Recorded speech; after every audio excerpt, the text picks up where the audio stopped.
principiu, astăzi e ziua Brava, în sensul că acum un an făceam o petrecere de lansare, așa că mulțumesc că sărbătorim împreună. O să vă zic câteva cuvinte despre ce s-a întâmplat anul acesta, ce a mers bine, poate ce n-a mers așa bine.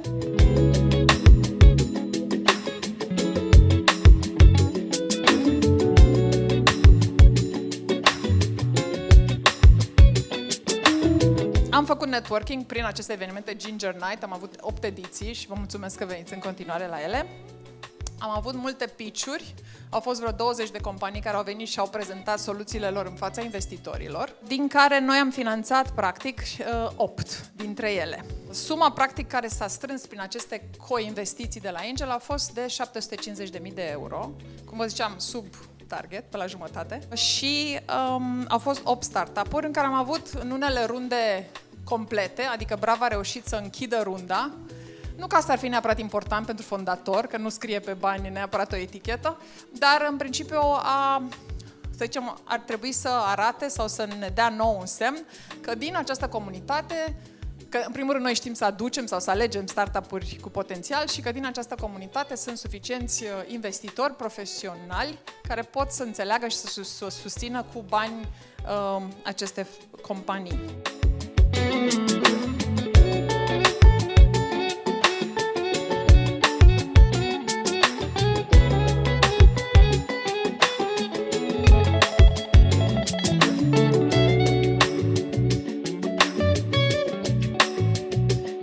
Trebuie să fii cât mai empatic cu putință, în permanență, să înțelegi dacă momentul e greu sau ușor, să ajuți dacă poți sau să știi să faci 2 pași în spate dacă este cazul.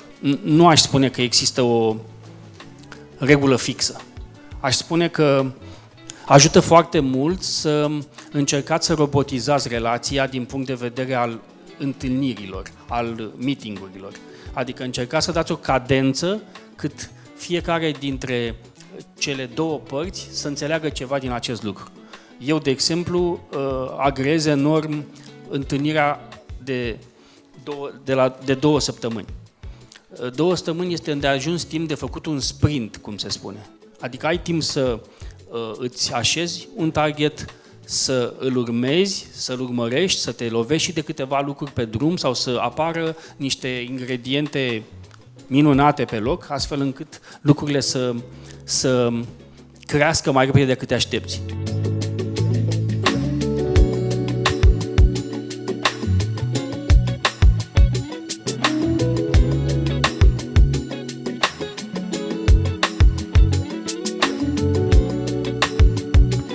Ne propunem din nou 2 milioane. Cred că vor fi probabil 20 de startup-uri pe care le vom finanța. Sper să păstrăm cumva acest target, adică să-l și atingem următorul an. 150 de angels, vă spuneam. Acum ce vedeți aici e networking și să spunem, ne întâlnim și povestim și avem speakeri. Ce este dincolo, cum ar veni, aici e ca o, să spunem, intrare, o recepție în lumea Brava, dincolo de acest eveniment. Sunt multe lucruri, adică sunt pitch-uri, 2 pe lună cu startup-uri pe care noi le pregătim pentru prezentare, sunt workshop-uri de educație, cu, să spunem, cu teorie, cu studii de caz, cu speakeri locali și internaționali care vin să ne învețe lucruri și sunt și servicii de coordonare de rundă, de sindicalizare, adică există mai mult și mult mai mult decât vedeți astăzi aici în cazul unui membership pe care îl luați pentru comunitatea Brava.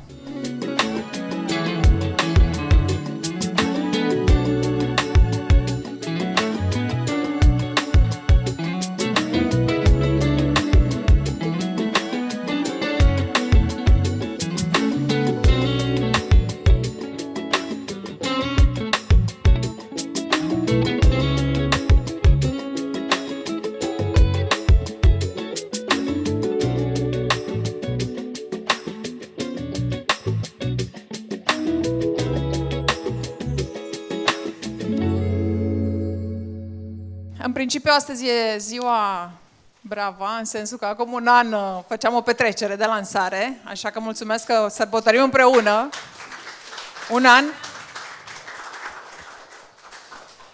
Și ca orice startup, sau o companie, pentru că Brava Angels totuși nu e un startup sau departe, dar mă laud și eu, ca un startup după primul an, în primul rând nu mai zâmbești așa mult, știi, cum ai zâmbit la început când ai lansat, s-au mai dus din optimism, din energie, ești deja un pic obosit, ies fire albe și te gândești oare cum să o scot eu la capăt. O să vă zic câteva cuvinte despre ce s-a întâmplat anul acesta, ce a mers bine, poate ce n-a mers așa bine. Sunt și chipuri noi și oameni care probabil nu știu foarte clar ce se întâmplă aici și de ce ne adunăm. O să încerc să clarific și asta. Mă bucur că avem membri noi, cel puțin la acest eveniment. Și pe scurt, practic, să vă zic și ce plănuim.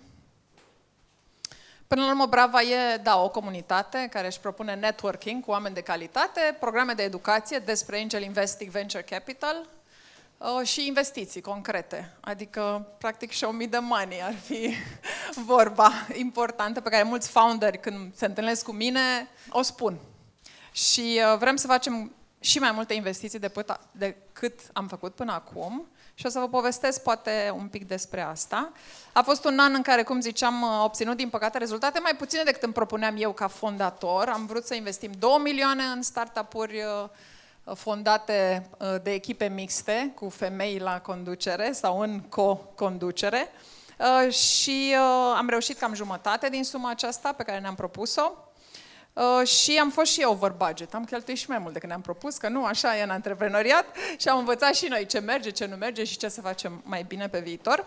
A fost și un an dificil pentru piața de capital privată, lichiditate mică, bani scumpi și, practic, fondatori care au zis mai bine mai aștept. Și investitorii au zis mai bine. Vorbim la anul. Și între timp noi ne-am pus să citim cărți și să facem cursuri și să facem întâlniri, dar am făcut și câteva investiții. Am făcut networking prin aceste evenimente Ginger Night, am avut 8 ediții și vă mulțumesc că veniți în continuare la ele. Am avut multe pitch-uri, au fost vreo 20 de companii care au venit și au prezentat soluțiile lor în fața investitorilor, din care noi am finanțat, practic, 8 dintre ele. Suma, practic, care s-a strâns prin aceste co-investiții de la Angel a fost de 750.000 de euro, cum vă ziceam, sub target, pe la jumătate, și au fost 8 startup-uri în care am avut în unele runde complete, adică Brava a reușit să închidă runda. Nu că asta ar fi neapărat important pentru fondator, că nu scrie pe bani neapărat o etichetă, dar în principiu să zicem, ar trebui să arate sau să ne dea nou un semn că din această comunitate, că în primul rând noi știm să aducem sau să alegem startup-uri cu potențial și că din această comunitate sunt suficienți investitori profesionali care pot să înțeleagă și să susțină cu bani aceste companii. Am investit în deep tech. Vă zic sincer, am investit în un startup pe care nu-l înțeleg, ceea ce a fost un pic surprinzător, că mi-am promis să nu fac asta, dar mi-a plăcut foarte mult de fondator și mi s-a părut că cyber security, în care era startup-ul, este ceva foarte important și interesant și de viitor. Am investit și în noi ca și comunitate și într-un, să spunem, o firmă care produce filme.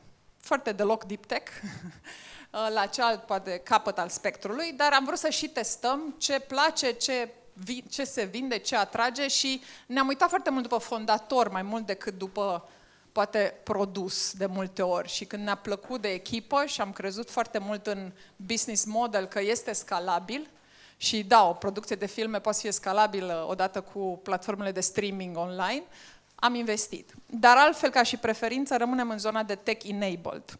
Am avut și runde de pre-seed și de seed, am avut și runde alături de VC-uri, cum a fost și Early Game Ventures, cazul Profluo sau Seed Blink, și am condus runde în 3 dintre cazuri, iar restul am fost co-investitori.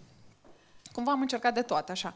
Acum, pentru cei care poate nu cunosc sau pentru toată lumea, l-aș recapitula startup-urile în care există investiții din partea Brava, ca să vedeți că sunt, hai să spunem, cu nume și prenume: Glow2Go, Charger, OutDID, Profluo, Vandest, Vintelo, Zitamine și Spark School. Adică educație, edtech, o iau de jos în sus, health tech, economie circulară, producție de filme, cum vă ziceam, Vandest, Profluo, care este un SaaS, OutDID, cyber security, Charger, care face soluții integrate pentru instalații electrice, și Glow2Go, beauty services. Acum, ce ne trebuie de acum încolo? Ne trebuie mult mai mult pipeline de startup-uri. Deci dacă știți sau sunteți fondatoare în căutare de investiție, dați-mi un semn sau aplicați pe site-ul Brava. Acum, unele business-uri pot fi mai tradiționale și poate putem să ajutăm și altfel, că poate putem ajuta prin advising, prin mentorship sau prin recomandări. Și dacă sunt mai aproape de teza noastră, atunci putem să facem și investiții. Și vrem să creștem, bineînțeles, un pic pipeline-ul și pe zona internațională, adică să aducem și să căutăm și startup-uri a căror fondatori sunt afară, mi-ar plăcea să fie românce, ideal, dar în primul rând să fie startup-uri bune, ca să putem aduce return-uri membrilor comunității. Pe zona de... Ne trebuie și bani pentru asta? Dan, dă din cap, da. Ca să facem investiții, trebuie să și strângem bani și să co-investim împreună, așa că ne trebuie angel membri care să contribuie și vrem să creștem comunitatea la cel puțin 150 de membri în următorul an de zile. Premium members, care sunt angel investitori și beneficiază de serviciile profesionale ale Brava, ca și comunitate, și să... ne parteneriem și cu corporate ventures, adică cu companii care au în teza lor de business și o mână de investiții. Și dacă știți, corporate ventures sau companii mai mari care pot să aloce fonduri pentru startup-uri, putem să fim noi un fel de sorcerer sau de echipă care face partea de pipeline, de pregătire de pipeline pentru ei și să co-investim alături de ei. Și bineînțeles că ne-am dorit să co-investim cât mai mult alături de VC-uri, pentru că este o formă de minimizare a riscului și de diversitate și pe stadii diverse a investițiilor, pentru că de obicei ei vin într-o fază ușor mai avansată, în care, să spunem, compania are un risc de eșec mai mic. Pentru următorul an ne propunem din nou 2 milioane. Am mai avut obiectivul ăsta, îl mai scriem o dată pe listă. Și cred că vor fi probabil 20 de startup-uri pe care le vom finanța. Sper să păstrăm cumva acest target, adică să-l și atingem următorul an. 150 de angels, vă spuneam. Acum ce vedeți aici e networking și să spunem, ne întâlnim și povestim și avem speakeri. Ce este dincolo, cum ar veni, aici e ca o, să spunem, intrare, o recepție în lumea Brava, dincolo de acest eveniment. Sunt multe lucruri, adică sunt pitch-uri, 2 pe lună cu startup-uri pe care noi le pregătim pentru prezentare, sunt workshop-uri de educație, cu, să spunem, cu teorie, cu studii de caz, cu speakeri locali și internaționali care vin să ne învețe lucruri și sunt și servicii de coordonare de rundă, de sindicalizare, adică există mai mult și mult mai mult decât vedeți astăzi aici în cazul unui membership pe care îl luați pentru comunitatea Brava. Aș vrea să-i mulțumesc și boardului Brava, pentru că sunt 10, cred că sunt 9, dar sunt 9 doamne care mă sprijină pe mine personal și care mă sfătuiesc pentru viitorul acestei comunități. Învățăm împreună, suntem novice toate, într-un fel, am început acum câțiva ani și asta înseamnă juniori, dar suntem ambițioase, aș zice. Raluca Fischer e aici cu noi, mersi Raluca că ai venit. Aplauze, aplauze, da! O să le citesc așa pe toate. Raluca Fischer, Carmen Ivan, Sonia Năstase, Nina Brătfălean, Simona Lăpușanu, Ioana Enache, Ana Maria Andronic și Andreea Pipernea. Andreea e și aici. Andreea, mersi frumos de ajutor și de susținere și de investiții. O să-l invit pe Dan acum alături de mine, pentru că momentul promo s-a terminat. Vreau doar să vă zic că eu când am intrat în Venture Capital, știi cum sună bine asta, am intrat în Venture Capital, am început eu să mă întâlnesc cu oameni din VC, mi s-au părut toți foarte aroganți. Și până când am dat de Dan, când el mi s-a părut un tip foarte fain și foarte drăguț și foarte normal și foarte deschis să împărtășească și acel mit că bărbații din VC sunt niște arrogant men, nu s-a adeverit, cel puțin sigur nu în cazul lui și ai fost prezentat de toată lumea de fiecare dată ca un tip foarte mișto, foarte deschis, care povestești și înveți și pe alții și care ajuți foarte mult și fondatorii Și ai o părere așa foarte, să spunem, autentică și reală și corectă despre piața de capital și cu bune și cu rele. Așa că și asta e motivul pentru care ești astăzi aici. 1 la mână, 2 la mână, pentru că ne-am poate apropiat un pic mai mult în contextul co-investiției de la Profluo, condusă de Early Game Ventures, unde Brava a oferit și ea, să spunem, 2 angeli în board. Mulțumesc! Mulțumesc eu. La mulți ani, Brava, nu? Prima dată. Da. Mulțumesc frumos, Ilinca. Să creștem mari. Mulțumesc pentru cuvintele tale frumoase. Încerc să mă porc natural, de fapt. Adică încerc să fiu în zona de confort la nivel sufletesc.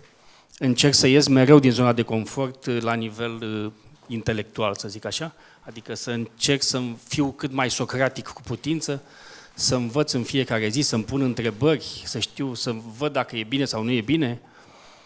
Am îndoieli asupra deciziilor mele întotdeauna și încerc să cred că e cea bună. Despre tine câteva cuvinte și un pic cum ai ajuns în VC World. Ok. De unde până unde? Ok. Am făcut Universitatea București, facultatea de fizică, știți acolo unde e laserul, atomul, chestii de genul ăsta. Am fost profesor după aceea de informatică 5 ani de zile, după care... Poți să mă lungesc aici puțin? Te rog. Aveți pahare de vin în mână? Adică... E o chestie interesantă, pentru că se întâmplă tuturor oamenilor, sau multor oameni în general. În 1995 am participat la, nu e Andreea Roșca aici, cred, la un concurs făcut de revista Capital. Pe vremea aceea era, să zicem, cea mai solidă revistă de business din România. Și am câștigat unul din cele 40 de locuri pe țară pentru tineri care vor să se facă antreprenori. Și am fost 3 săptămâni, în iulie 95, am fost la o chestie organizată de Ministerul, se numea al Tineretului pe vremea aceea, și am descoperit acolo că eram singurul fraier. Adică aveam, în mintea mea știam o mulțime de lucruri să fac ca antreprenor, nu fusesem niciodată antreprenor, ci fusesem profesor 5 ani de zile. 4 ani la vremea aia. Și am descoperit că știu mai multe lucruri decât ceilalți. Și ăla a fost declicul când am zis, ok, nu mai sunt profesor de azi, sunt antreprenor. Ceea ce am și făcut într-o primă fază, într-un mod simplu, adică am transformat profesoratul în profesorat pe cont propriu. Mi-am făcut o firmă și m-am apucat să predau ceea ce știam să predau. Mi-am luat 8 computere și m-am apucat să predau. De acolo încolo am devenit antreprenor timp de atâția ani de zile, cât numiți voi, că mi-e rușine să spun, sunt cam mulți, și am rămas, sufletul meu e de antreprenor, de fapt chiar și în ziua de azi când sunt venture capital.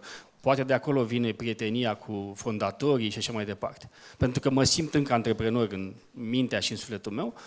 Am creat destul de multe firme în zona de IT în special, hardware și software, unde am împărtășit și bune și rele cu partenerii mei din diverse momente de timp. După care, în jur de 2010, să zic, am simțit că am îmbătrânit. Adică știam cam tot ce era în buzunarul din stânga și din dreapta, anotimpurile, primăvară, vară, toamnă, iarnă, cum se întâmplau ele, ce cicluri existau în business-uri și așa mai departe. Și atunci mi s-a părut cea mai bună formă de a mă reinventa, de a reîntineri, era aceea de a mă apropia de tehnologie, 1, și 2, de oameni mult mai tineri decât mine, de care puteam să învăț lucruri în mod direct.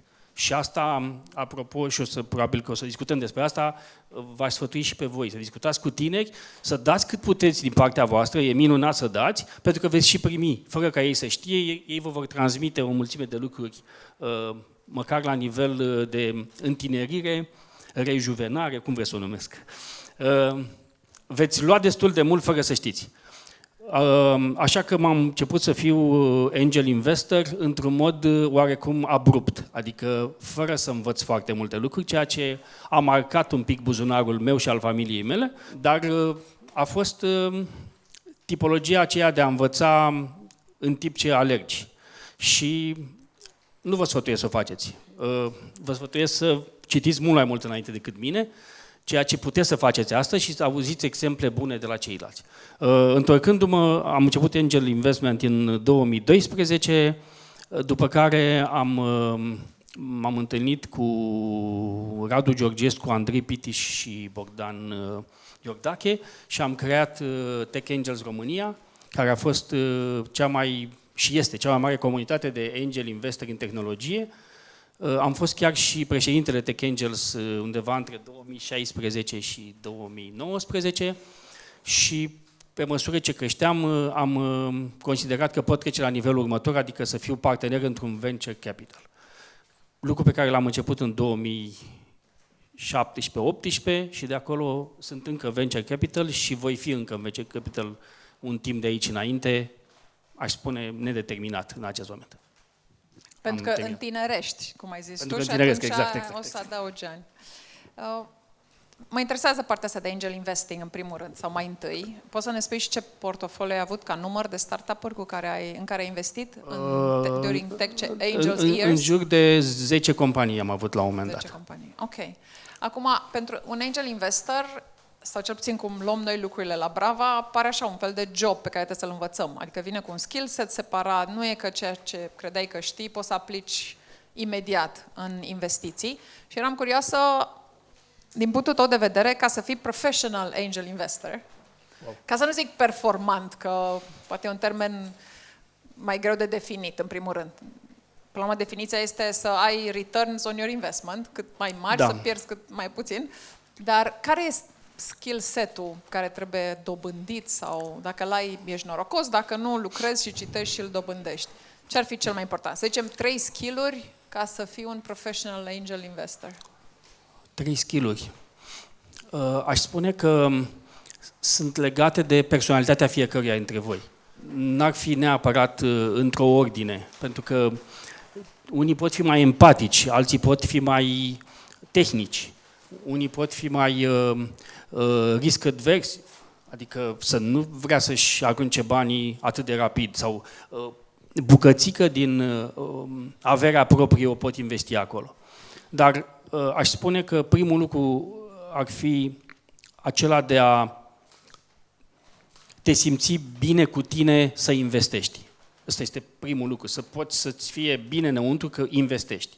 Și când pierzi. Și când pierzi, tocmai. Adică să înțelegi că e un joc în care, deși crezi că știi, nu știi mare lucru și că dacă pierzi, nu e un capăt de lume, poți să bei câteva pahare de vin și a doua zi viața este identică. Nu s-a întâmplat nimic deosebit. Ba mai mult, poți să înveți de acolo câte ceva și poți să rămâi cu lucruri bune.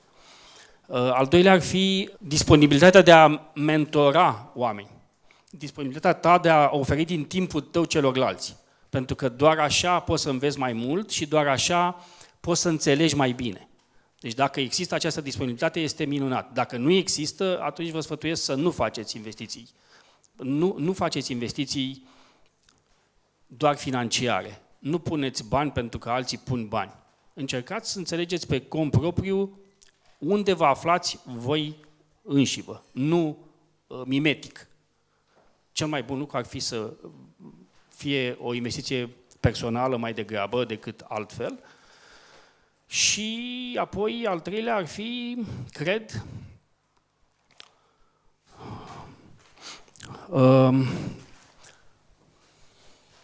puterea de a trece peste generații, de a nu fi într-o luptă cu generațiile din urmă sau dinainte. Pentru că veți întâlni în zona de fondatori destul de mulți tineri. Veți întâlni în zona fondatori și oameni cu multă experiență. Nu încercați să judecați acei oameni prin prisma experienței voastre și nu încercați să fiți, nu fiți, încercați să faceți legătură între generații. Cred că este important acest lucru. De exemplu, eu am un startup unde fondatorul are 23 de ani și am un startup unde fondatorul are 71 de ani. Cu care generație te-ai conecta mai bine? Mai degrabă cu cel de 71. Mulțumesc, mulțumesc Ilinca. Dar foarte bine și cu cele 23, pentru că am bucuria de a avea 2 copii, unul de 26, un băiat și o fată de 17. Și atunci copiii ăștia doi ai mei m-au învățat foarte multe lucruri. Adică realmente m-au transformat. Nu știu dacă eu pe ei, dar ei pe mine 100%. Și atunci am putut să mă conectez și cu cele 23, pentru că aproape că vorbeam ca de la tată-fiu, sau încercam să nu fac din relația aia tată-fiu, încercam să o fac prieten, încercam să o fac mentorat sau ceva de genul ăsta. Te întreb un pic și dintr-un unghi personal legat de skill set și de cum te uiți la startup-uri. Eu când am început să investesc, acum vreo, nu mai știu, 7-8 ani, și atunci mi-era greu, dar mai ales acum când vine cineva și aplică la Brava sau vrea să stăm de vorbă, mi-e foarte greu să zic nu. Pentru că orică sunt femeie, orică, nu știu, poate că mi se pare că e ca și cum aș respinge persoana sau că e ceva greșit sau că... Și atunci mie mi se pare dificil să spui nu, pentru că știi că intenția e bună, poate ideea e ok, dar mai trebuie lucrată și e un lucru cu care eu m-am confruntat. Nu știu dacă ție ușor să zici nu și ai văzut sute, dacă nu mii de deck-uri, de pitch deck-uri, ai spus nu probabil unor sute de fondatori, cu siguranță. E un skill important să știi să spui nu? Da, este un skill foarte important. Mi-a fost foarte greu. Mi este greu în continuare să spun nu. Mai degrabă spun nu acum. Am găsit o pernă de cădere. Nu acum.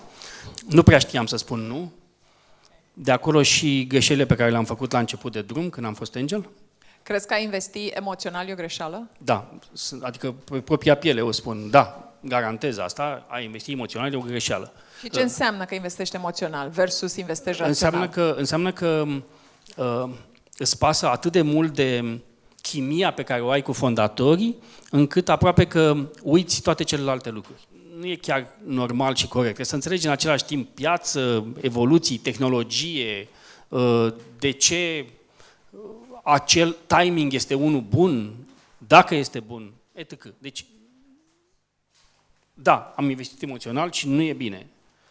Dar, iarăși, e funcție de sufletul și inima voastră. Nu este neapărat ce e bine pentru mine, nu e bine pentru toată lumea sau invers. Vreau să mă duc un pic către relația de founder-angel. După ce faci o investiție, care e metoda în care să scoți maxim? Pentru că e clar că ai investit și am un portofoliu, să zicem, de vreo 7 startup-uri acum personale ale mele. Nu mai știu cu ce să încep și pe cine să ajut mai întâi. E clar că la un moment dat trebuie să-ți împarți bine tipul și, cum spui tu, să fii disponibil pentru a ajuta. Dar totodată nici nu știi dacă chiar vrea să-l ajuți, poate că tu ai alte idei decât el, cât împingi ideile tale, cât îl lași pe el, care e forma ideală, dacă vrei, din punctul tău de vedere, evident, și experiența ta, în care relația asta să fie win-win, dacă vrei, cât mai aproape de ideal. Trebuie să fii cât mai empatic cu putință, în permanență, să înțelegi dacă momentul e greu sau ușor, să ajuți dacă poți, sau să știi să faci 2 pași în spate dacă este cazul. Nu aș spune că există o regulă fixă. Aș spune că ajută foarte mult să încercați să robotizați relația din punct de vedere al întâlnirilor, al meetingurilor. Adică încercați să dați o cadență cât fiecare dintre cele 2 părți să înțeleagă ceva din acest lucru. Eu, de exemplu, agreez enorm întâlnirea de 2 săptămâni. 2 săptămâni este îndeajuns timp de făcut un sprint, cum se spune. Adică ai timp să îți așezi un target, să îl urmezi, să-l urmărești, să te lovești și de câteva lucruri pe drum sau să apară niște ingrediente minunate pe loc, astfel încât lucrurile să crească mai repede decât te aștepți. Dar acesta e un interval în care poți măsura și, de asemenea, în care poți interveni. Se poate întâmpla să fie prea des pentru un angel investor și atunci poate sprintul vostru ar trebui să fie la o lună mai degrabă. Eu îl fac ca venture capital la 2 săptămâni. Eu îl fac și la 1 săptămână de altfel, ceea ce sunt sfătuit în general să nu mai fac așa ceva pentru că mă implic prea mult, nu intru în micromanagement, dar mă implic prea mult în ce se întâmplă în companie. Deci, dacă se poate să aveți o cadență de o dată pe lună în care nu numai să ascultați ce se întâmplă în companie, ci să dați și un feedback, cred că ar fi minunat. Asta este un lucru pe care ar fi bine să-l faceți pentru ca ambele părți să crească, atât fondatorul cât și investitorul să poată crește în relația respectivă. Și ai avut situații în care fondatorul părea că o ia într-o direcție greșită? Tot timpul. Și ce ai făcut? Iarăși, uneori intervii, alteori nu. Pentru că este posibil ca lucrurile să se coacă mai greu decât te aștepți. Ceea ce se întâmplă de obicei. Cel puțin în primii ani, în primii, aș spune, 2 ani ai companiei, creșterea, de fapt, este o zbatere, nu e o creștere. Este o permanentă zbatere. Fondatorul încearcă să dea din aripi și să crească cât de rapid cu putință. Dar aripile acelea nu sunt mari. Sunt niște aripi de puișori. Și atunci trebuie să înțelegem asta, în sensul ăla potrivit. Omul vrea să facă mai mult, dar nu are echipa necesară, nu are dimensiunile necesare, le face pe toate în același timp. Deci, încercarea de zbor este bună, dar uneori poate părea nepotrivită. De multe ori există așa zisele spin-off-uri, sau cum vreți să le numesc, ieșirile din cadrul în care ai crezut că se va duce startup-ul la momentul investiției. Și iarăși trebuie să le acceptați, pentru că e de bine să se întâmple asta. Nasol ar fi să o țină leandra pe drumul lui și drumul lui să fie în prăpastie. Adică sunt lucruri pe care trebuie să le înțelegeți ca atare și să încercați să le acceptați. În același timp, fondatorul, în principiu, are mult mai multe cunoștințe tehnice decât are investitorul. Și iarăși, poate că a înțeles trendul pieței, poate își caută timingul potrivit și ăsta este unul dintre cele mai importante lucruri, să caute timingul potrivit. Deci, una peste alta, nu există o rețetă fermă, există încercarea de a se apropia permanent cele două părți care nu sunt antagonice, nici pe departe. Mai mult, după momentul investiției, chiar nu sunt antagonice, ele trag la aceeași barcă, trag cu vâslele în aceeași direcție, nu trag în direcții diferite. Am multe întrebări legate de chestia asta cu cum te implici și ce. Da, e clar că e personal, depinde foarte mult de disponibilitate, și de acum chimie. mai e ceva de spus aici, dacă îmi permiți. Te rog.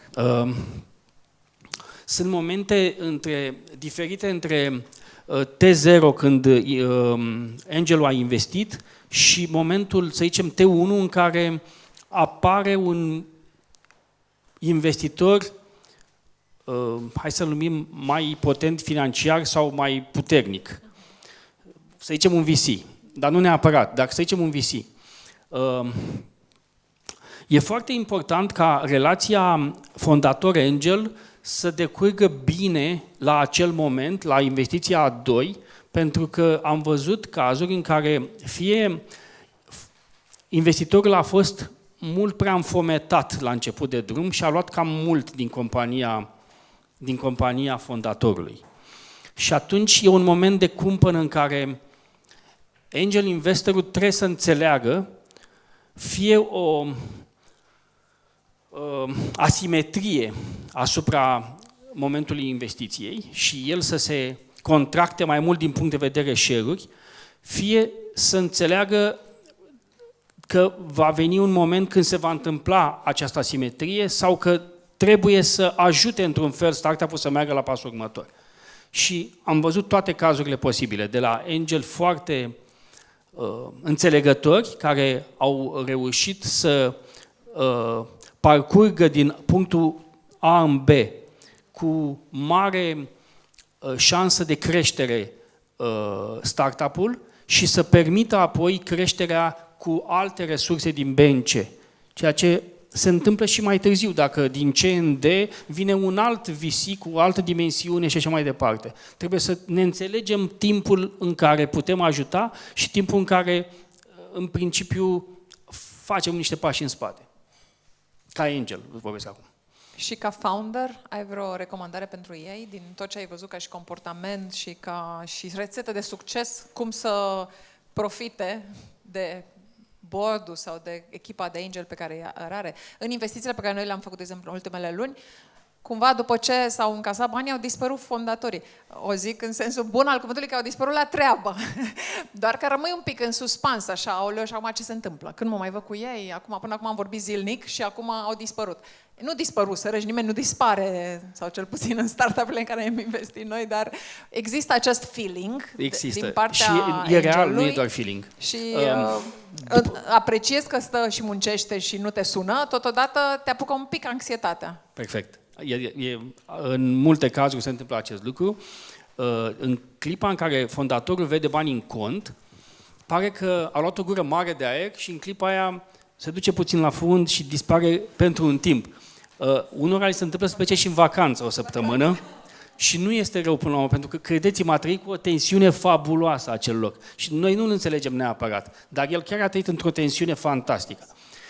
Și realmente, măcar o săptămână oamenii ăia dispar. Nu glumesc, toți, nu știu cum fac. Cred că există un cimitir de o săptămână al fondatorilor care au ridicat bani. Pac! Și pe ei ies la loc, la suprafață și li se pare foarte ciudat că tu îi întrebi unde ai fost, frate, o săptămână sau două?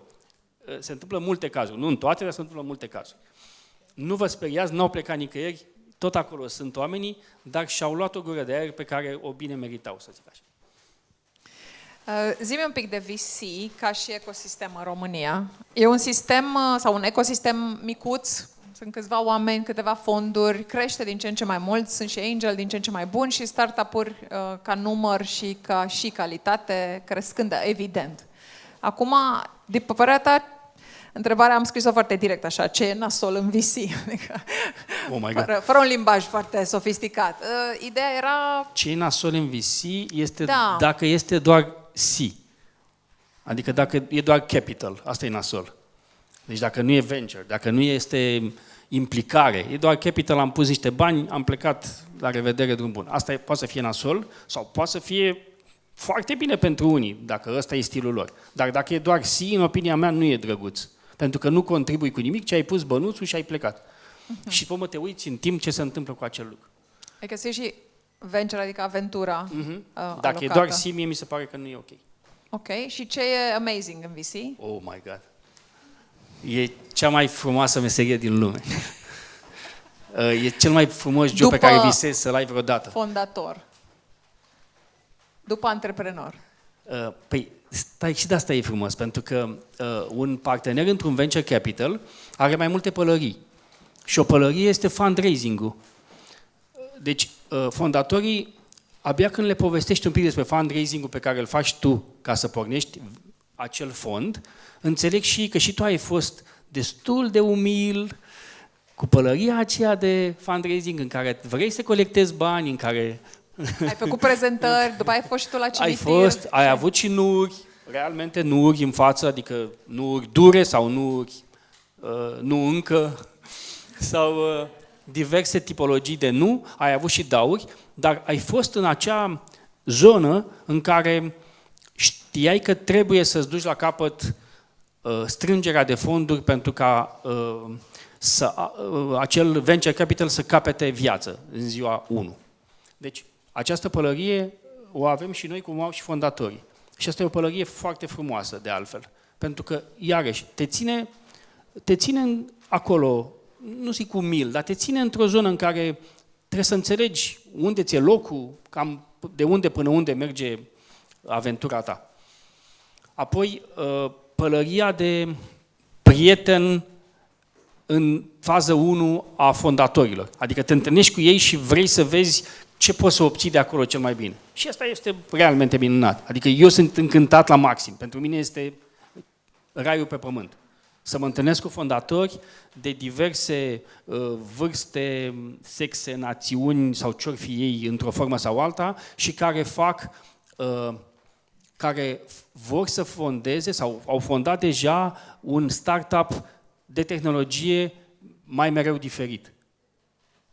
E un lucru fantastic, adică nu te poți plictisi. Eu nu mă duc niciodată la treaba mea să mi se pare că ziua de ieri seamănă cu ziua de azi. Și asta, iarăși, pentru mine e foarte mișto. Adică n-am fost niciodată angajat undeva de la 8 la cât o fi, 17 sau ceva de genul ăsta. Deci este amazing că se întâmplă în fiecare zi să întâlnești cu oameni cu idei proaspeți, cu nebuniile lor, cu mulți, o spun cu tot dragul din lume, mulți cu ADHD, adică ceea ce mie îmi place foarte mult. Pentru că, wow, deci nu vă scăpa unul de altul orice ar fi. Cam astea ar fi părțile cele mai frumoase. Par pasionat de ce faci. O fac cu tot dragul din lume.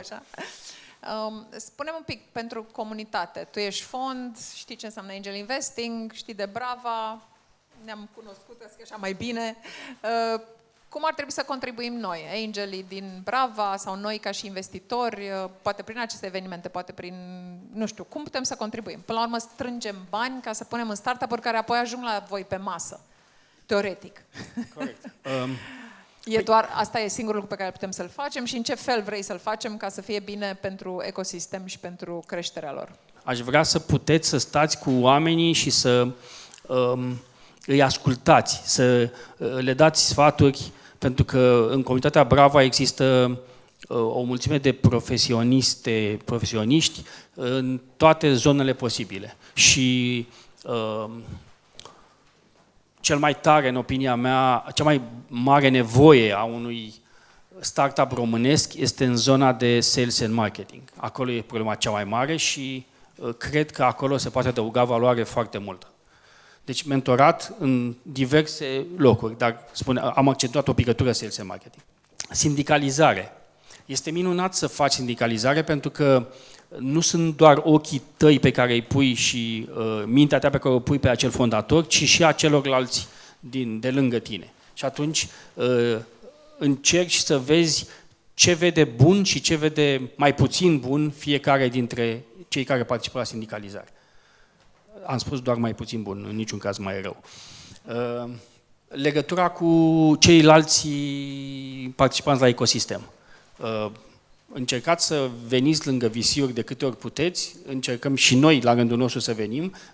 Noi ca fond, Early Game Ventures, avem ca fond 27 de investiții din 28 în care am făcut sindicalizare. Deci e una întâmplător rămasă separat, dar toate celelalte au sindicat în jurul investiției. De cele mai multe ori am condus noi runda și alături de noi au venit diversi alte fonduri, angeli sau cevauri, SPV-uri, cum se numesc, care au investit alături de noi. Alte sindicate, de fapt, sindicate. Care la rândul lor sindicalizau alte vehicule, bani, alte vehicule financiare. Hai să mut și microfonul la voi, că poate aveți întrebări pentru Dan și mai fac și o pauză. Andreea, te rog. Mulțumim, sunteți fascinanți amândoi și individual și împreună. Te-am ascultat, dar n-am clipit. Eu vreau să fac un comentariu și după aia două întrebări. Primul meu comentariu este că eu nu cred că există investiție cu zero emoții. Că ziceai să nu fim emoționali, să fim raționali și așa mai departe. Nu știu, noi ca animale cred că nu putem scăpa de emoții și probabil că în măsura în care poți. Da, toți ne aducem subiectivitatea acolo în decizii. Bun, întrebările erau așa, una e un pic mai, să zic așa, pragmatică. În investițiile tale, cât de mult urmărești, că te-am auzit, băi, nu investi dacă nu te implici, cât de mult mergi pe un portfolio approach, adică sume mai mici, disipate pe, nu știu, diverse industrii, diverse, habar n-am, ciclice, non-ciclice, diverse riscuri care poate au corelații negative între ele, ca să-ți mitighezi portofoliul și îți împarți, știu și eu, în fine, procente din wealth-ul tău, așa. Deci un portfolio approach versus ceea ce spuneai, bă, când mă bag, mă implic și I'm fully in și, nu știu, poate și mentorez, ce spuneai. Asta este una. Și a doua chestie e așa, ca să ne ajuți pe noi, cei care suntem mai la început de drum, să învățăm din greșelile altora. Nu știu, 3 chestii la care să ne uităm sau la care să ne gândim atunci când facem o investiție, lucruri pe care tu le-ai învățat, nu știu, făcând, greșind, promitem să încercăm să învățăm din ce ne spui. Mersi. Încep cu a doua. Ți-o aduc eu aminte pe prima. Mersi. Lucru în echipă. aș spune că e pe primul loc de departe. Există foarte mulți lupi singuratici fondatori. Numai că acel lup singuratic poate să ducă un timp compania până la un moment dat, dar nu poate să o ducă mai departe. Dacă nu înțelege lucrul în echipă, se va vedea foarte grav mai târziu. Lucrul în echipă înseamnă să poate să-și lase, să înțeleagă că nu poate fi factotum și că e chiar și înlocuibil până la urmă, dar să înțeleagă că nu e factotum, să caute complementaritate, măcar dacă nu poate să caute diverse legături de altă natură, să caute complementaritate. Ăsta este un lucru obligatoriu. Deci dacă fondatorul este singur cuc și chiar n-a lucrat niciodată cu altcineva, pentru mine e un semn de întrebare real. Și am văzut asta când lucrurile nu au funcționat. Compania nu a putut scala, nu a putut crește îndeajuns de mult. Compania poate crește, dar nu îndeajuns cât să ducă foarte departe. Apoi, doi ar fi legat mai degrabă de relație fondator și angel investor. Și anume, fiecare ar trebui să înțeleagă că nu toate companiile pot deveni unicorn. Și atunci trebuie să îți așezi și așteptările la nivelul potrivit. Adică către ce pornești și unde vrei să ajungi și ce vrei de la acel fondator. Și atunci trebuie să cauți să vezi dacă ești pe aceeași lungime de undă. Adică să nu crezi că neapărat poate ajunge atât de departe, ci poate își propune o țintă mai mică și anume să fie cel mai bun din România pe o anumită nișă. Și trebuie să stabilești asta mai degrabă de la bun început. Să întrebi, ok, care e gândul tău pentru exit? Unde vrei să ajungi? Unde este? Cât de departe este? Pentru că poate tu vrei să mergi doar la cer și tu vezi doar unicorni sau zebre sau cămile. Știți diferența? Nu? Vă spun acum, pot paranteză? Ok. De unicorn știți, că ați auzit de UiPath măcar. Dar de zebra, de exemplu, este ceea ce se spune în generațiile mai noi. Și anume, albul și negru reprezintă și o parte și cealaltă. Nu reprezintă doar partea financiară, reprezintă și partea sustenabilă. Adică hai să facem o lume mai bună, nu hipercapitalistă. E mișto să fie unicorn, dar mai degrabă e mișto să fie zebră. E mișto să fie și capitalism, dar și sustenabilitate. Iar Cămila este, într-un singur cuvânt, ar fi reziliență. Înseamnă că ea poate crește foarte mult, dar în situații când nu mai este apă, nu mai este hrană și așa mai departe, poate să-și mănânce din propriile resurse, să se alimenteze propriile resurse, adică startup-ul să poată să trăiască și în clipe foarte grele, după care să crească după aceea și tot așa. Și mai e ceva la Cămilă, că se spune că ea este absolut reală față de unicornul acela pe care îl visăm cu toții. Închid paranteza, scuze dacă știați asta, m-am gândit că e bine să povestesc. Mulțumim. Deci, a treia poveste este legată un pic de tehnologie, pentru că trebuie să duc lucrurile și acolo. Până la urmă investim în tehnologie cel mai probabil, deși producția de film sună foarte sexy.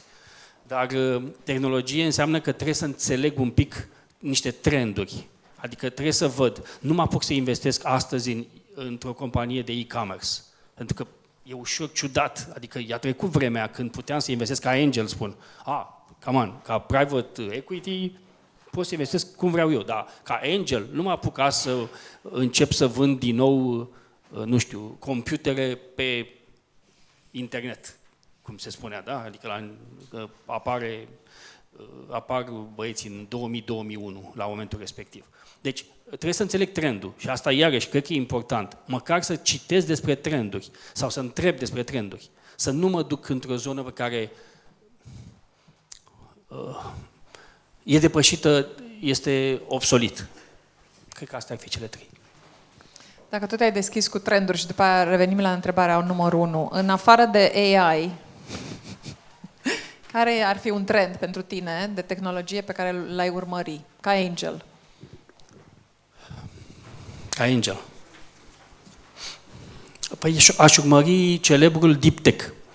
Adică aș urmări ideea de tehnologie pură, pentru că aici ne ducem în ceea ce se numește Republica Programatorilor.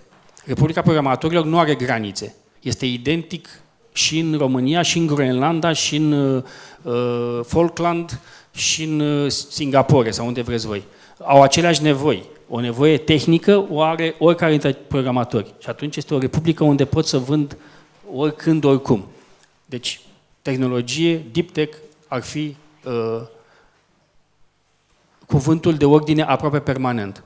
Sau pentru ani buni a fost și va fi de acum încolo. Cumva e cât mai safe. Cât mai safe și... E ca o clasică, o ținută clasică. Da, exact. O ținută să vorbim clasică, în termeni de fashion. Am înțeles. Nu se demodează. Cu bretele? Adică Bretele, exact. ceva de genul ăsta. Am mai pus poza cu bretele, am venit cu bretele. Perfect. Andreea, ai mai avut o primă întrebare. Prima întrebare era dacă în investițiile tale ai un portfolio approach, sume mici într-o diversificare de portofoliu sau mai mari în companii în care te implici. Da, ca angel am fost haotic. Nu e bine să fii haotic. Am avut o mișcare browniană. Când vreau să fie spray and pray, când vreau să fie, mă duc și doar la oamenii ăia mă concentrez. Și a fost funcție de etape. Adică într-o fază inițială a fost, ok, știind că 98 din 100 de startup-uri mor, atunci hai să mă duc și să pun 10.000 de euro la fiecare. Nu e o idee foarte bună. Adică e important că avem și, în principiu, o problemă geografică, dacă investim doar în România. Dacă ne ducem pe Seeders sau ne ducem în altă parte, sau Seedblink a adus de curând destul de multe startup-uri de afară, atunci putem să considerăm că e cu atât mai mare plaja. Dar dacă țin cont de poziția geografică și mă gândesc la România ca atare, că aici înțeleg mai bine ecosistemul, îmi aflu și niște informații de colo, atunci cred că e de preferat să nu fie spre împrei. Dar, din nou, este decizia fiecăruia. Irina Stancu este numele meu și voiam să te întreb care ar fi, din punctul tău de vedere, o conversie bună a investițiilor bune, profitabile versus... Adică să zicem că investești în 10 companii, cam care ar fi success rate-ul ok din punctul de vedere al unui angel investor? De fapt nu se măsoară așa, dar ca să răspund la întrebare direct, 5x ar fi ok, să zicem. 5x? Da, dar nu se măsoară așa. Se măsoară doar în cea mai bună investiție posibilă. Pentru că toate celelalte 9, sau am zis așa 10, că răspundeam mai devreme către Andreea. Deci din astea 10, 9 se duc naibii și una este o nebunie. Exact, și asta ar fi ok. Nu? Adică asta ar fi foarte ok. Da. Doar să ai tu răbdarea până atunci. Pentru că între timp încep să bați din picior. Adică ce se întâmplă totuși? De 2-3 ani tot pun bani și nu se întoarce nimic. Viața companiilor luate de foarte, foarte devreme este mai lungă decât te aștepți. Da, asta era a doua întrebare. Când știi că e ok să zici stop sau decide fondatorul sau are o și angelul? Uneori decide VC-ul. Okay. Te dă afară la modul serios. Alteori decide fondatorul din diverse motive. Alteori decizi tu că e momentul pentru că vrei să-ți marchezi. Pur și simplu, vrei să-ți marchezi un event financiar în care vezi că ai crescut de acolo până acolo și vrei să vezi până la urmă că s-a întâmplat ceva. De cele mai multe ori așa se întâmplă, dar de cele mai multe ori este mai degrabă, nu, am greșit, cele mai multe ori este un cumul între dorința ta mică acolo poate stă în subconștient și faptul că cineva tot încearcă să te dea afară din companie. Da, îmi închipui că fiind foarte implicat emoțional e greu să zici. Gata, nu se mai poate. Păi, și asta e o chestie. Pot? Implicat emoțional ești în primele 3 luni. După aia nu mai ești implicat emoțional. Și e enervant pentru fondator, pentru că ăla săracul moare în fiecare zi pe metereze. Dar tu nu prea mai ești implicat emoțional. E o cârbă foarte interesantă, care merge foarte ușor într-un platou de jos. Și abia te implici din nou, abia când te întâlnești, înțelegi niște lucruri, ți se pare că a crescut și începi să te implici. Dar după 3 luni, așa cum ziceam de fondator că în săptămâna aia dispare complet, așa și angel investorul după 3 luni cam dispare. Super, mulțumesc frumos. Fără supărare. Și ai epuizat agenda telefonică și Exact. ai cam dat toate telefoanele pe care Rolodexul vrea să s-a le dea. terminat. E posibil totuși să fi răspuns la întrebare, dar o să o adresez să vedem dacă e același răspuns. Având spiritul acesta antreprenorial și obișnuit fiind să iei decizii în businessul tău, cum gestionezi până la urmă controlul pe care nu-l ai în businessul altora, tu investind totuși bani în businessul lor? Adică te duci cu mentorat, le dai sfaturi, îți accesezi agenda și așa mai departe și totuși nu depinde nimic de tine în acțiune. E corect, doar că înțelegi din prima că nu intri în micromanagement, pentru că execuția rămâne la fondator. Și dacă nu te duci în micromanagement, atunci ești bine cu tine.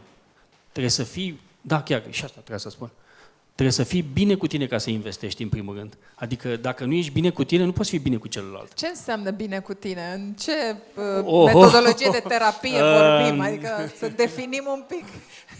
Să nu ai nevoie de control la nivelul încât să calci peste teritoriul fondatorului. De asta vorbim. Da. Deci să poți să înțelegi că nu ai control, în primul rând. Da? Adică să înțelegi că nu vei controla lucrurile și asta e de bine că nu le controlezi. Cam asta însemna să fii bine cu tine în cazul ăsta. Stați, nu vreau să intru mai departe de atât, pentru că... Spuneai mai devreme că unul dintre punctele slabe pentru startup-uri este partea de sales și marketing. Și întrebarea era, ca angel, tu intri direct în a oferi advisory pe partea asta de sales and marketing sau mai degrabă, nu știu, aduci la masă niște resurse care ar putea să ajute startup-ul? Te întreb pentru că din experiență există aceste două abordări în care de cele mai multe ori, din ce am observat până acum, angelul este cel care realmente ajunge at one point să dicteze strategia de marketing a noului startup. În principiu, dacă există cât de cât resursă financiară, atunci tu ca angel încerci să aduci o persoană de calitate în acel startup, care persoană, dacă este implicată și își pune și pielea în joc, într-o formă sau alta, atunci e cu atât mai binevenită. Deci, în principiu, nu face tu acest lucru pentru că o să-l faci destul de greșit. Nu poți să-l faci printre picături de la 4 la 5 joi. Nu funcționează așa. Și atunci, cel mai bun lucru cu care poți să ajuți este să aduci o persoană înăuntru companiei care să facă acest lucru. Deci ăsta e ajutorul cel mare. Dacă bani nu există deloc, atunci n-ai de ales. Încerci să ajuți într-o formă sau alta să îi crești nivelul fondatorului în zona de sales. Cred că e drăguț să învățăm din greșelile altora. Întrebarea mea pentru tine e cea mai mare greșeală sau ce ai fi putut să faci altfel în retrospectivă din experiența ta ca angel, mai degrabă personal și nu ce ține de performanța startup-ului în sine. Cred că am spus la început, trebuia să învăț mai mult înainte de a începe să fac investiții. Mai specific? Trebuia să învăț meseria de angel investor. Adică nu am învățat-o. Repet, m-am dus cu capul înainte pentru că mi s-a părut că mi se potrivește și m-a ajutat în momentul meu de viață, pe care spuneam că era profesional vorbind sau intelectual, dacă vrei vorbind, era mai coborât. Mi se părea că am rămas mult în urmă. Și atunci n-am mai stat pe gânduri. Ca orice antreprenor, am luat-o cu capul înainte. Mă întrebam, poate, dacă mai degrabă, nu știu, a fost un caz în care au mers lucrurile nasol? Sau ai fi putut să faci altceva dintr-o experiență cu startup? M-am dus să devin angel investor lângă alți angel investori. Puteam să fac asta într-un mod mai inteligent, încă o dată. Adică să mă duc să devin angel investor, dar să stau mai degrabă departe, într-o primă fază și să înțeleg cicluri, să înțeleg viața startup-ului, să înțeleg relaționarea cu fondatorii, să mai învăț niște tehnologie și atunci eram un investitor mai bun. Deci lipsa de experiență. Numește așa. Eu pot să-ți dau, Diana, un exemplu din cazul meu, dacă e ok, cu un startup din portofoliu în care, deși m-am prins că e nevoie de un cofondator tehnic, de exemplu, nu am insistat. Și a fost un da, o să găsim, o să facem, o să dregem.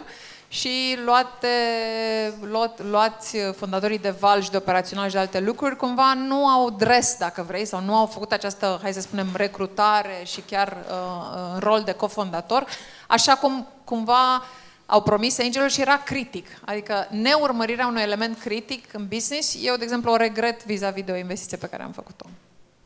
Foarte corect. Am vrut să fiu foarte specifică, că mi s-a părut că cauți un exemplu și m-am gândit la ăsta că doare, știi cum e, ce doare e... Mulțumesc. Sunt incognito aici, sunt unul dintre oamenii în care Dan a investit acum mulți ani, în 2016, înainte să aibă fondul. Și am spus, a investit în mine pentru că în mine a investit. Nu cred nici până în ziua de astăzi că a investit de fapt în companie, în Ringel Team, deși poate că era interesant. Nu știu, poate asta ar fi interesant, Dan, să spună perspectiva. Eu am avut nevoie de un mentor în acel moment și am primit un prieten. Și cred că asta este cel mai important lucru pentru un angel. Să fie prieten cu fondatorul? Nu prieten, nu amic să ieșim la bere, deși am fost și la bere, ci un om în care fondatorul să-și găsească un punct de sprijin. Da? Și atunci nu eram proces eu. Deci nu a investit într-o chestie care avea potențial să scaleze fantastic. Da. Există angel prea drăguți? Există noțiunea asta? Eu am auzit-o despre mine la un moment dat și m-am speriat. Am zis, cum adică? Ce înseamnă asta? E o slăbiciune. Și vreau să te întreb dacă există așa ceva. Adică ca angel trebuie să știi să fii și ferm și să spui lucrurilor pe față și să semnalezi că ceva nu e ok. Și poți să cazi în zona de prea suportiv sau prea drăguț? Da. Am căzut în această capcană și iarăși este o chestie fundamentală în interiorul tău. Dacă așa pot să fac acest lucru, atunci îl fac ca atare. Nu pot să fiu un om dur. Nu pot. Sau dacă aș fi, cred că aș fi teatral prost. Adică, realmente, oamenii s-ar prinde, ar zice, Ok, deși tu ești un angel drăguț, am înțeles. Da. Și cred că mi-era clar dinainte. Mihai, vrei să Nu întreb? e chiar drăguț. Adică... Da. Deci, uite, cu Mihai am o relație de peste 7 ani de zile. Și s-a întâmplat ca Mihai să mă sune la 12 noaptea, fără nicio problemă, și să vorbim mult. S-a întâmplat să vorbim la prima ora dimineții sau în orice moment. Și asta poate să fie o chestie nasoală pe care să o faci, că ești disponibil tot timpul pentru oricine. N-am știut să o mitighez foarte bine, încerc să o mitighez. Câteodată nu răspund la telefon, dar foarte rar. Deci avem o relație de 7 ani și da, am spus și lucruri nasoale. Adică am spus când mi s-a părut că Mihai exagerează într-o formă sau alta, am spus, băi, eu nu cred în ceea ce spui tu, eu nu cred că așa trebuie făcut și Mihai a ținut cont sau nu, că până la urmă el execută, dar am spus lucrurile, să ne înțelegem. A fi drăguț nu înseamnă să spui dauri. A fi drăguț înseamnă să spui nu de multe ori, dar dacă poți să le îmbraci un pic, viața e bărbații, nasoală. voi trebuie să le îmbrăcați un pic. Noi, femeile, trebuie să spunem mai direct. Nu e bine sau nu cred în ce spui. Mai rar ca, știi, femeie poți să spui atât de ferm și de clar un feedback sau o părere și asta e un lucru care noi ca angels, femei, cred că trebuie să învățăm, să fim mult mai straight to the point, mai ales cu un feedback, hai să spunem, negativ, pe de-a dreptul, adică fără să folosim cuvântul constructiv pentru ceea ce este de fapt negativ sau trebuie schimbat. Întrebarea era legată de evaluarea unui startup și e din două părți. Unu, cât de des se întâmplă să fii de acord cu evaluarea pe care o propune fondatorul și adică vine el cu o evaluare, zice, da, sigur, sau... Și a doua, cât de ușor îți este acum să evaluezi un startup, mai ales unul care e la început, poate pre-revenue sau care are venituri foarte mici primele luni? Rămâne un subiect deschis în toată viața. Până la urmă, gândiți-vă că tipologia unui startup este ceva de genul 2 speriați cu 2 computere. Într-un garaj. Într-un bloc. Ce poți să spui despre ăla? Cum să-l evaluezi tu cu adevărat când n-are nicio clădire, n-are niciun mijloc fix, n-are nimic. Și atunci încerci să pui niște etichete de tip tehnologie, timing, echipă. Noi la Early Game Ventures avem 9 pillars, spunem noi acolo, că trebuie să găsim formula cât să depășească anumite grade de, anumite note, să spun așa, pentru cei 9 piloni. Deci le iei într-un mod profesional, să spunem, dar în același timp n-ai cum să nu spui că rămâne în continuare chimia cu echipa, tehnologia, echipa în sine, cum se înțelege să înțeleg fondatorii între ei. Deci toate aceste lucruri, unul peste altul, vin să găsească o formulă de a merge mai departe. Întotdeauna, dacă baza există, atunci cu siguranță vei găsi o formulă legată de valuation. Nu este valuation-ul fondatorului sau al investitorului, ci este undeva, se găsește, te întâlnești pe pod, să spun așa. Dacă podul, ai construit podul, atunci pe pod te întâlnești sigur. Dacă nu construiești podul și stai pe 2 maluri îndepărtate, atunci mi-e teamă că nu vei găsi o formulă de continuare. Mulțumesc, Dan. Dan rămâne cu noi aici un pic sau trebuie să fugi? Da, are copii mari, deci nu... Și mulțumim că sigur o să mai fie întrebări din public. Cu tot dragul. La un pahar de vin. O să mai spun câteva cuvinte și despre partenerii pe care avem în seara asta și poți să rămâi lângă mine, o să citesc un pic despre câteva branduri pe care ne ajută să ținem acest eveniment și asta e un lucru pe care vreau să vi-l comunic și vouă, că dacă sunt fondatoare și femei de afaceri care au produse pentru evenimente, adică din zona de catering, dați-ne un semn, pentru că noi putem să creăm acest, prin Ginger Night și prin acest context, un mod care să le ajute și pe ele și pe noi și să promovăm produse create de femei în antreprenoriat în zona de food și beverages. Și în seara aceasta, practic, acolo în spate, găsiți câteva branduri foarte faine, care nouă ne plac și care ne sunt alături și le mulțumesc foarte, foarte tare că ne susțin. Încep cu cel mai important lucru din viața unei femei, ciocolata. Corin Chocolat, prăjitură și ciocolată vegane, fără zahăr. Produsele nu conțin nici proteină animală, nici gluten, așa cum ne plac nouă, sănătoase, ca să putem să mâncăm multă, știi eu asta? De-aia caut produse cât mai sănătoase. Și Corina Ifrin Drăgulinescu, mulțumim pentru prezență din nou și la ediția aceasta. Și trec mai departe la următorul partener, Healthy Bites, brutărie, dulciuri și gustări, low carb, din nou pentru noi femeile, potrivite pentru dietă, create de Cristina Pârâianu, Rozemarie Buncă și Ifrim Ionuț. Al treilea brand alături de noi este Enzo Cafe, ne-a oferit pizza artizanală, fondatoarea se numește Liviana Liptac și, îmi cer scuze, încerc să manevrez, nici nu mi-am pus ochelarii, deci citesc așa, pe ghicite, Origins Eatery, brutărie artizanală cu maia, delicatese și patiserie fină, fondator Alina Moraru. Și bineînțeles că trebuie să avem și băutură și Wineful ne este alături, cu vin și aici îl numesc pe cel cu care lucrez ca partener, pentru că mi-a fost și student, Radu Ștefan, nu-l văd aici, dar o să-l salut cu proxima ocazie. Așa că enjoy food and drinks și mulțumesc frumos pentru prezență, mulțumesc Dan pentru că ai venit. Eu mulțumesc tare mult. Și nu uitați că ne trebuie pipeline de startup-uri, deci țineți urechile deschise și fondatorii care sunt prezenți aici, trimiteți-ne un mail și o aplicație și haideți să stăm de vorbă. Ne trebuie și angel și membri și parte din membership intră pe lângă accesul la Ginger Night, multe workshop-uri de educație și servicii de sindicalizare, cum povestea Dan, due diligence, legal și prezență la pitch-uri și să ne vedem cu bine la următorul eveniment. Mulțumesc frumos!